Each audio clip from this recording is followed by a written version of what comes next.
What's up, everybody? Welcome to a new video. Today we're going to go over a simple idea to actually get evergreen sales on Redbubble, but for the long term, and actually improve your chance of selling. So essentially, how to get more sales for evergreen niches.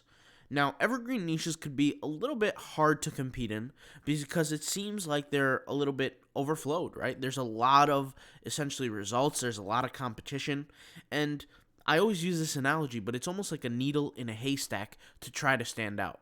You know, if there's 190,000 results for the word tigers, for example, on Redbubble, if I create just one design, that means I'm one out of 190 plus thousand people. So it's going to be hard to be seen, and that's assuming that, my design is not going to be on the first page right away, right? It has to take time to develop, to make sales, etc. Now, we know that the tag function within Redbubble is what helps what helps customers of Redbubble find our designs and helps us rank for certain keywords, or essentially be in the race to rank, but that doesn't necessarily mean we're going to be on the first page or even the second page of Redbubble. Now, there's a good way to kind of separate yourself from the group, and the answer is separating yourself from the niche, and I'll explain what I mean. So if we look at the keyword tigers, the best way I can explain this is by using a whiteboard. So if we use the word tigers, right, it has 190K search volume, right? That's tigers, okay? So I'm going to write tiger here, just T-I-G, to represent tigers, okay? 190. But we can create a sub-niche of the word tigers that could be a little smaller, but we can have a greater chance or a greater probability of showing up. Now, what are different words that you can think of that you can add on to the word tiger that would potentially, or tigers rather, let's just type in the word tiger here, that could potentially, make you stand out more? Well, it comes down to specificity. The more specific we are, the better chance we get at succeeding. Right? I think we can all agree on that, and I'll show the numbers to prove that. So let's say we want to rank for the keyword white tiger. That's a little more specific, right? If our design happens to be a white tiger design, then we can go ahead and try to compete for that keyword. And you could see here, now, the numbers have changed to 23,000. So instead of 193,000, we have 23,000, okay? So now, what happens is our pool, right? If we try to compete for white tiger, we have a much larger chance to compete. And what happens is we're using keywords that are more specific. Now, is there a way that we can eventually sell in the white tiger niche, right? But then kind of eventually sell in the tiger niche? The answer is yes. And when I say niche, guys, when I say the word niche, right, at the end of the day, there's one big niche where all of these different niches are. And this is the tiger niche, right? Because you have white tiger, maybe you have wild tiger, maybe you have black tiger, maybe you have Chinese tiger, maybe you have baby tiger. At the end of the day, all these different keywords, right, come from the word tiger. So maybe baby tiger, right? Maybe we have tiger cub, right? That's another keyword. And if you notice something, most of the time that these sub-niches, these smaller niches, right, they are more, not only do they have less competition, right, but they have more buying intent. And I actually have seen this in SEO with my blogs, with my past work, is that when you are very specific with a certain keyword, especially if it's a salesy type of keyword, you have more buyer intent. I'll give you an example. When I used to sell clothing for my old clothing company, back when I first started, I couldn't compete for words like t-shirt or sports t-shirt because there were so many other companies that basically owned that keyword on Google. It would take me so much, longer to compete in terms of domain authority, backlinks, and this is at the time where the algorithm wasn't as smart as it was today. Right? So what I did was I started to search for keywords that were fitness related that I could add on to the keyword shirt that would not only get me a little bit of traffic, but it would be easier to rank. And I did. Indeed, within 4 to 5 months, or even 6 months, I was ranking and I was getting sales after I had started the campaign to sell for those t-shirts. Now, if you think about it this way, if I competed for the larger keywords, like let's say I competed for the keyword shirts, okay? and it got hundreds of thousands of searches per month. But I competed for a very small keyword, let's say, that had, 400 searches per month. What would happen is I would have a bigger likelihood to make more money off the smaller keyword. And it's simply because if I was to compete for the larger keyword, I just wouldn't get anywhere. I wouldn't get a single visitor to my website. But when I competed for the smaller keyword, not only did I get visitors, but I got sales. So that actually kind of helped me. Now, if you think about it this way from a psychological standpoint, and of course this might not apply for every person on Redbubble as a consumer, but we have to put ourselves in a consumer's shoes right now. We have to think like a customer. I want to buy a tiger shirt, let's say. I have to ask myself, do I want to buy a white tiger shirt? Do I want to buy a tiger shirt? If I just search for tiger, right, maybe I might have a certain idea of what kind of tiger I want, but if I search for white tiger specifically, right? Let's go ahead and search for white tiger specifically. That means I'm looking very specifically for a white tiger shirt, which, like I said, increases buyer intent because now I know exactly what I'm looking for. A good example of this is, imagine on Google, if you're searching for, a hat. Well, that could mean any kind of hat. It could mean a snapback hat, a blue hat, a baseball hat. It could mean anything. But if I search very specifically for, let's say, flex fit blue hat, then I know exactly what I'm looking for, okay? So what you're really looking at, guys, is versus the word tiger versus all these other words, it's really an analysis of short and long tail keywords. The more long tail the keyword tends to become, on average, obviously not all the time, but on average, typically, search volume goes down. Okay, I want to make that very clear. The more search volume that comes in, right? The more long tail a keyword is, search volume typically goes down. And basically, don't be afraid of the word long tail or short tail. It might sound complicated. All it really means is when there's more words in the phrase. Okay, so here the word tiger. How many words are there? There's one word, right? But here, if we're looking at Chinese tiger, for example, how many words are there? There's 2 words now.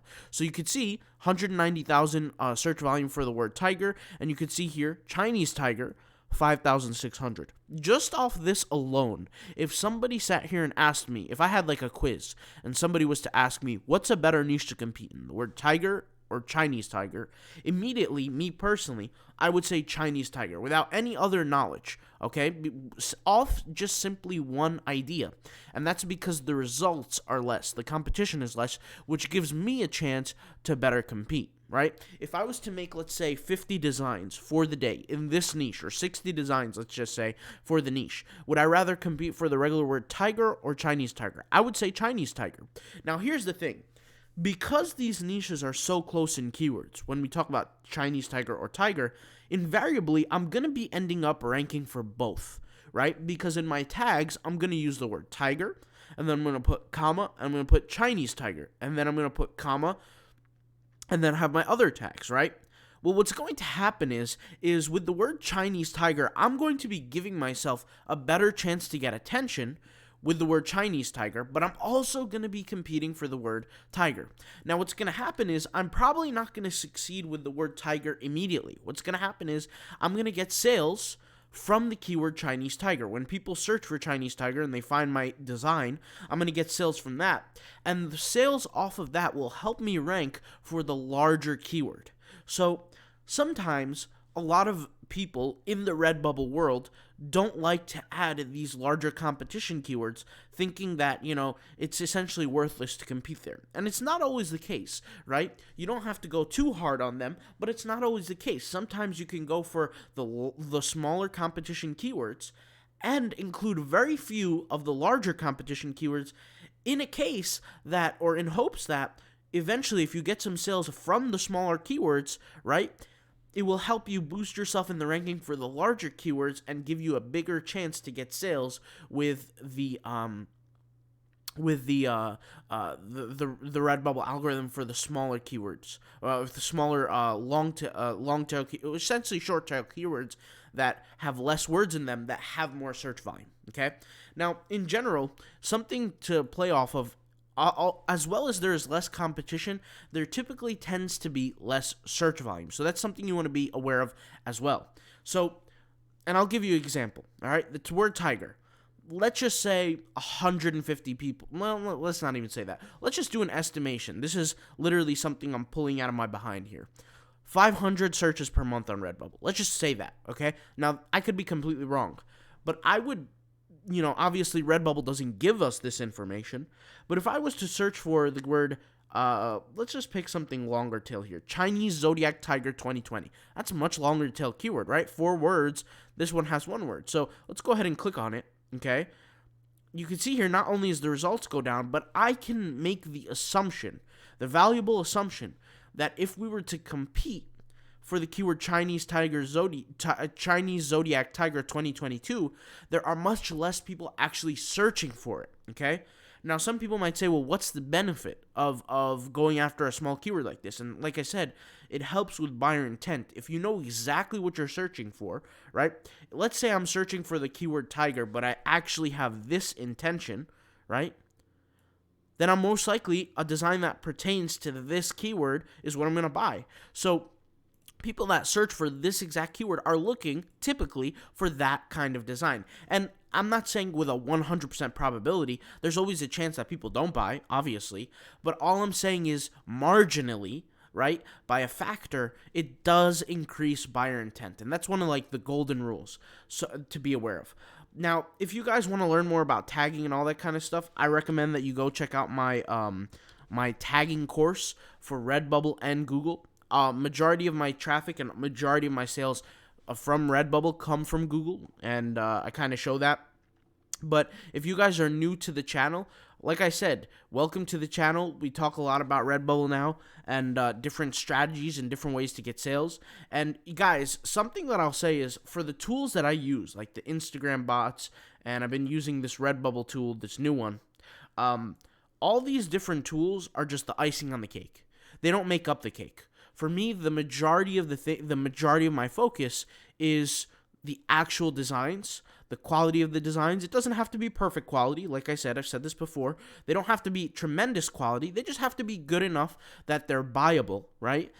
And with that being said, that those designs turn into income from SEO mainly, right? From SEO, from keywords, from essentially being found on both Redbubble and on Google. And that's exactly what my course is about. And if you guys want to get early access to the course, we're actually adding 5 new lessons by the 17th. So essentially by today and tomorrow, we're adding 5 new lessons to the course. I recommend everybody get the course to lock in that cheaper price if that's something you're interested in and something you want to learn about with tagging and keywords and things like that.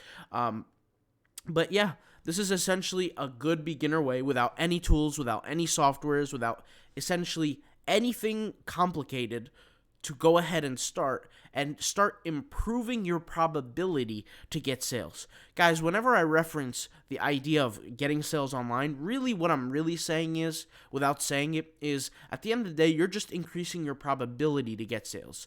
And if you're in the game of Redbubble, Merch by Amazon, and any other platform, all what you're doing is, no matter how much work you do, you can never really guarantee a sale. You can never guarantee the idea that somebody's definitely going to buy something. But what you can guarantee is the probability, the chance of getting that sale. So, for example, the Chinese Zodiac Tiger, right? I could sit here for the next 30 days and create, let's say, 60 designs per day and create, let's say, 1,800 designs on just this one keyword. And what that will do is that will double the size of the market roughly, assuming that nobody else creates designs, but it will increase my chance dramatically of getting sales. We can all agree on that. Now, depends where I'm going to rank and things like that, but at the end of the day, it's a probability exchange. It's a probability multiplier. It just doesn't, there's no guarantee no matter how hard I work. So all I'm saying is what we can do is based on tagging, based on SEO, based on the bots, based on every tool we have, every resource we have, is just to increase that probability. And that's what we should all look for. All right. I'll talk to you guys later. Thank you guys for watching. I'll leave the link to the course in the description box down below if that's something you guys are happen to be interested in. The reason why I'm mentioning it is, like I said, I'm going to be increasing the price very soon, and as there's more content and more curriculum being added to the course, the price will go up, but the early movers have that kind of early mover advantage where they don't have to pay extra for the course, all right? I'll talk to you guys later. Thank you guys for watching. Peace out. Bye.